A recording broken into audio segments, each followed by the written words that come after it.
नमस्कार, मी डॉक्टर कल्पेश बापवानी. आज आपल्यासमोर येण्याचे कारण हे आहे की आपण समाजात नेहमी वावरत असताना आपल्या कानावर बऱ्याच वेळेस ऐकायला येते की आपल्या जवळपासच्या कोणत्या तरी व्यक्तीला हृदयविकाराचा झटका आला किंवा कुठला तरी व्यक्ती हृदयविकाराच्या झटक्याने मृत पावला, असे नेहमी आपल्या कानावर येत असतं. तर नेमकी हे जेव्हा घडत असतं तेव्हा असं काही आहे का की हे कशामुळे होतं किंवा आपल्या निष्काळजीपणामुळे या काही गोष्टींना आपल्याला सामोरं जावं लागू शकतं? तर हो, नक्कीच.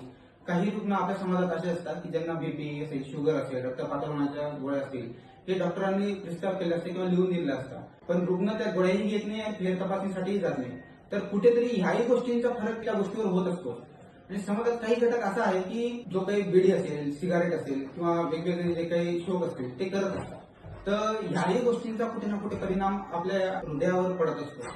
आणि दुसरा महत्वाचा मुद्दा हा आहे की आपली जी काही जीवनशैली आहे, म्हणजे त्याच्यामध्ये आपला आहार असेल, विहार असेल, ह्याही गोष्टी कुठे ना कुठे आपल्या हृदयावर, आपल्या शरीरावर याचा इफेक्ट पडत असतो. जर आपण स्वतःची काळजी घेतली किंवा स्वतः नियमित गोळ्या घेतल्या, स्वतः डॉक्टरांना नियमितपणे दाखवलं, तर ह्या गोष्टींना आपल्याला सामोरं जावं लागू शकत नाही. पण आपला जो निष्काळजीपणा असतो या गोष्टी मागचा, तो आपल्याला या गोष्टीसाठी कारणीभूत ठरत असतो. मेन मुद्दा हा आहे की आपला स्वतःचा स्वभाव, मानसिक स्वभाव किंवा डॉक्टरांनी जे काय सांगितले ते न ऐकण्याची जी इच्छाशक्ती आहे, हा या गोष्टींवर इफेक्ट पाडत असतो. काही लोकांसोबत म्हणणं असं असतं की आम्हाला जर हृदयविकाराचा झटका येतोय म्हणजे पहिले काही जाणवतं का? तर हो, नक्कीच जाणवतं. त्यामध्ये छाती दुखणं असेल, पाठ दुखणं असेल, डाव्या बाजूच्या भागाला असं कळ येणे, या गोष्टी होतात. जीव घाबरणे, दम लागणे, ह्याही गोष्टी आपल्याला जाणवत असतात.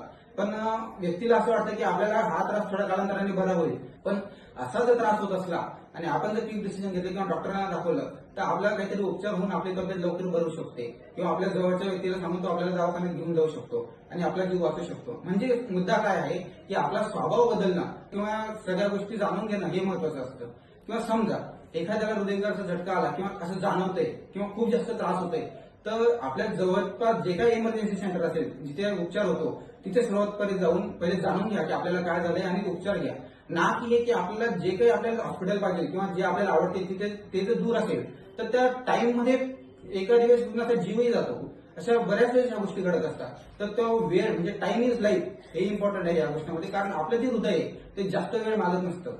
तर ती क्विक ट्रीटमेंट घेऊन तिथे जी ट्रीटमेंट असेल त्यानंतर आपल्याला जिथे काय हलवायचं आहे पेशंट तिथे आपण जाऊ शकतो. तर ह्या ज्या बेसिक गोष्टी आहे की शोक पाणी न करणं किंवा आपल्या जर बीपी, शुगर असेल, रक्तपातळ होण्याच्या गोळ्या असतील, या वारंवार घेणं, आपल्या तब्येतीची काळजी घेणं, डॉक्टरांनी चेकअपला बोलवलं असेल तर चेकअपला रेग्युलर जाणं, या सगळ्या गोष्टी जर आपण पाळल्या तर आपण नक्कीच ह्या आजारापासून दूर राहू शकतो.